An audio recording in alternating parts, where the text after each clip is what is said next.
Halo teman-teman, kami dari kelompok 1 ingin mempresentasikan makalah kami yang berjudul Makroekonomi Syariah. Sebelum kami ingin memulai presentasi kami akan memperkenalkan diri kami. Nama saya Atina. Nama saya John Angga. Dan nama saya Sanya Diba.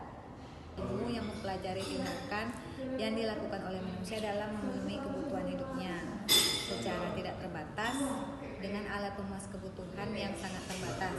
Ruang lingkup ekonomi ada dua, teori ekonomi makro dan teori ekonomi mikro.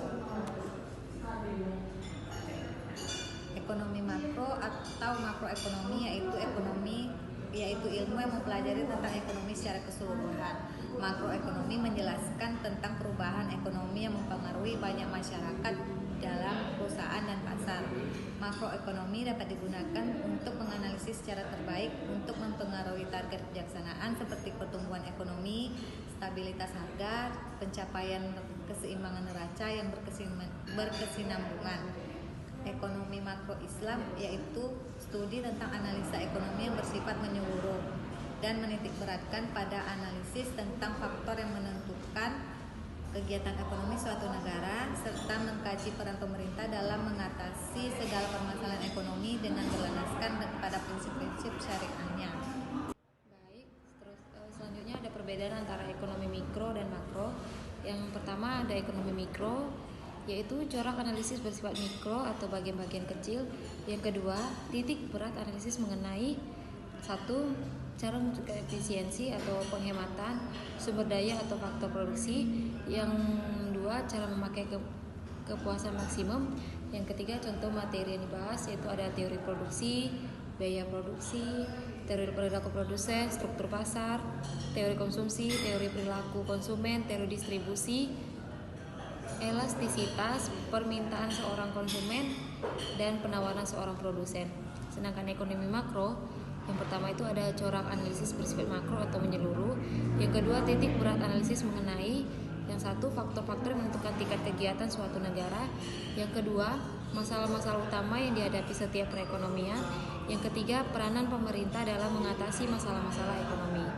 Yang ketiga, contoh materi yang dibahas itu ada pendapatan nasional, pertumbuhan ekonomi, inflasi, kebijakan ekonomi pemerintah, neraca perdagangan, neraca pembayaran, pengangguran, pendapatan per kapita, permintaan seluruh konsumen, dan penawaran seluruh produsen.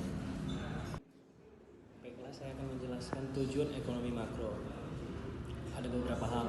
Yang pertama, output tinggi, lalu pertumbuhan ekonomi yang cepat. Kedua, kesempatan kerja yang tinggi, pengangguran yang rendah, keadaan ekonomi yang stabil, perdagangan luar negeri, dan terakhir, distribusi pendapatan merata. Dan saya akan juga menjelaskan permasalahan dalam ekonomi makro. Ada beberapa item. Yang pertama, kemiskinan dan pemerataan, krisis nilai tukar, hutang luar negeri, kredit macet, inflasi, dan pertumbuhan. Baiklah, saya akan menjawab pertanyaan dari Sri Indah Kemuning, yaitu apa yang terjadi jika kurs mata uang tidak tetap dan apa hubungannya dengan ekonomi makro.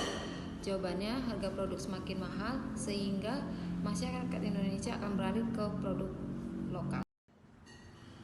Baiklah, saya akan menjawab pertanyaan dari teman kita, Delia. Pertanyaannya, apakah kebiasaan dan rasa bangga membeli produk-produk dari luar negeri menimbulkan pemerataan ekonomi makro di Indonesia? Jelaskan mengapa. Jawaban saya ialah pengangguran meningkat karena kurangnya lapangan pekerjaan, karena produk dalam negeri tidak bisa berkembang karena kalah bersaing dari produk luar negeri. Terima kasih. Baiklah, saya akan mencoba menjawab pertanyaan teman kita Rahmat Febriansyah. Pertanyaannya yaitu bagaimana cara pemerintahan Indonesia memerangi dan menanggapi inflasi yang sedang dihadapi. Jawabannya yaitu dengan cara mengeluarkan kebijakan fiskal, moneter, dan kebijakan-kebijakan lainnya. Kemudian saya akan menjawab pertanyaan dari teman kita Novin Hasranza. Pertanyaannya adalah apakah problematika dalam pembangunan ekonomi yang sering terjadi pada negara Islam? Jawabannya yaitu masalah ekonomi dalam negara Islam antara lain adanya dampak pengeluaran dan inflasi deposit, neraca pembayaran dan nilai tukar mata uang lain. Terima kasih. Sekian presentasi kami, mudah-mudahan apa yang kami presentasikan dapat berguna untuk teman-teman semua. Sekian dan terima kasih. Bye.